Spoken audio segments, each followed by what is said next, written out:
Now let's dive deep into this big LGBTQ story for today. I'm William Haas, and let's queer up USA View. Pentagon to strip Harvey Milk's name from a naval ship. During Pride Month, in a move being called political and deeply painful, the U.S. Department of Defense will strip Harvey Milk's name from a Navy ship during Pride Month. According to military.com, Defense Secretary Pete Hegseth ordered the renaming of the USNS Harvey Milk, the first military ship named after an openly gay person. A department official confirmed the timing is no accident, saying it aligns with the efforts to restore what Hegseth calls quote-unquote warrior culture. The official announcement is expected on June 13th. Launched in 2021 under President Biden, the USNS Harvey Milk honors a Navy veteran, a gay rights icon, a trailblazing politician. Milk, elected to San Francisco's Board of Supervisors in 1977, was assassinated the following year. His legacy, especially amongst the LGBTQ veterans and activists, is profound. This renaming is part of a broader effort. CBS News reports that ships honoring civil rights heroes such as Harriet Tubman, Thurgood Marshall, Ruth Bader Ginsburg, Medgar Evers, Cesar Chavez, Harvey Milk, and other prominent Americans are also under review. Queer leaders are calling this a direct attack.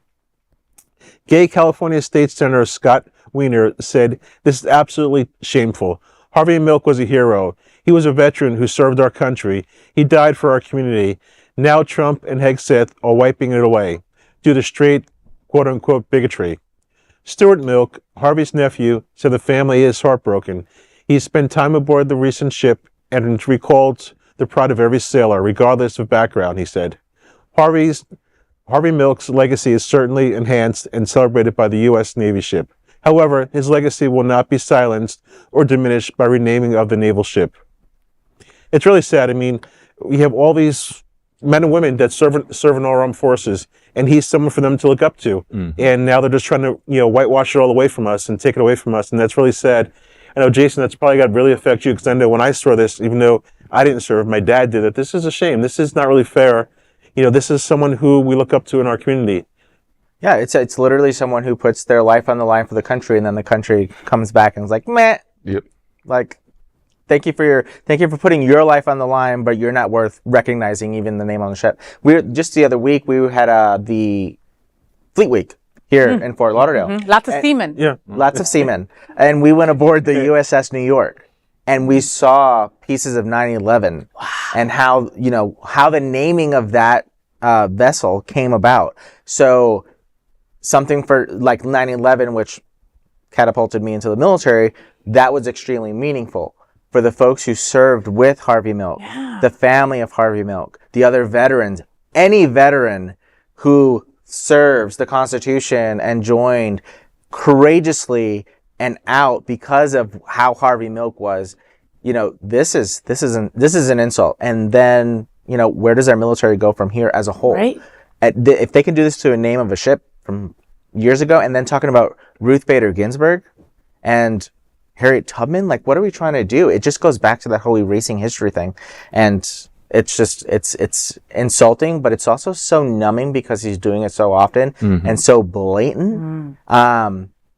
We can't shy away from it or be quiet about it, but it's just it's tough. It's another tough kind of situation to look at and be like, is this real? Like, pinch me, wake me up. It's so wild, like in the era of technology, the era of information, as we move forward in time, there's going to be so much more accessible to the next generation and the generation after that, and yet they're trying to erase so much from that. They can't scrub this from the history books. Nope. They really can't. It happened. It happened. It's there. Oh my God. People in the future are going to know about this, and they're going to be upset that it happened. Right. So it seems like their acts are so hateful, and yet there's no one in their camp who's like seeing the future of like, people are going to find out that we did this and realize it was a bad thing to do. No one's thinking that far in the future on that dumbass camp. Yeah. That dumbass camp is doing stuff now to make themselves look good now and feel good now. And they're not realizing that they're going to crumble in the future, hopefully very, very soon. But it's like saying to people, go fight for our country, sacrifice your life.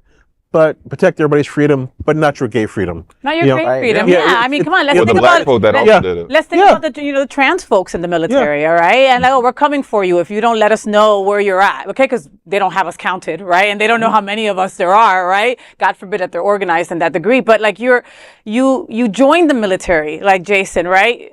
No offense, you're pseudo brainwashed to stand up for this country, to fight for this country, to lay down your life for this country, to that coincides with just life experiences, affects your whole entire family, and then because you're gay or you're trans, you're not even a being, you're not even a human. But you know, it's not even a draft anymore. People have volunteered to do this, so they want their rights protected, and they you know, deserve that's them. what's scared about it, is that there's no draft, and people are volunteering. LGBT community is volunteering to defend our country, defend our rights, and we're slapping them in the face. That's exactly what I was going to say. I mean, it's a volunteer service. Yeah. Nobody forced me. Nobody gave me a number and said, you will join. This is your number, like other countries. Right. Literally, I volunteered to lay my life. I knew what I was getting into.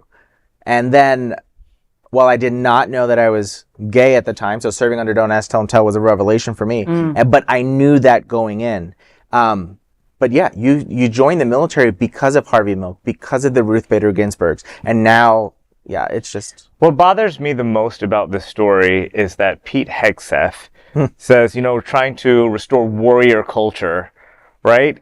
And the irony of all of this is that a Donald Trump doesn't exist without a bunch of beta lapdog males around them that can't stand up to anything. It's true. It's like, we'll do whatever you say, to Donald Trump. So you obviously are projecting this, that you have no backbone, you have no spine, you have no courage, right? And then you look at somebody like Harvey Milk and you look at, Harriet Tubman.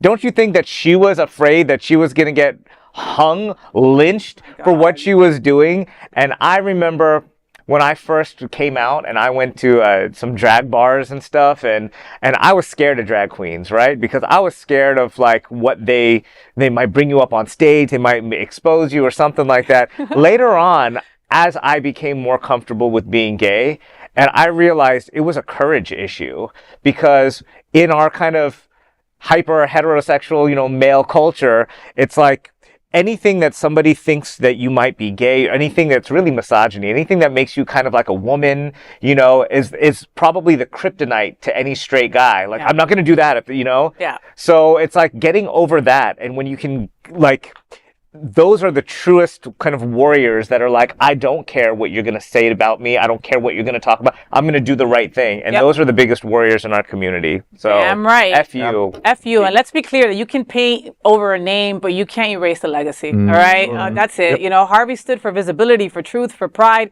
And we carry that forward with or without their freaking approval. All right. And shout out to Stuart Milk, the nephew of Harvey, for being just an incredible pillar and for everything that he does. And that is the big LGBTQ story for today. There is no other queer nonprofit media platform like this in the entire world. Support our LGBTQ stories by subscribing and sharing Queer News Tonight.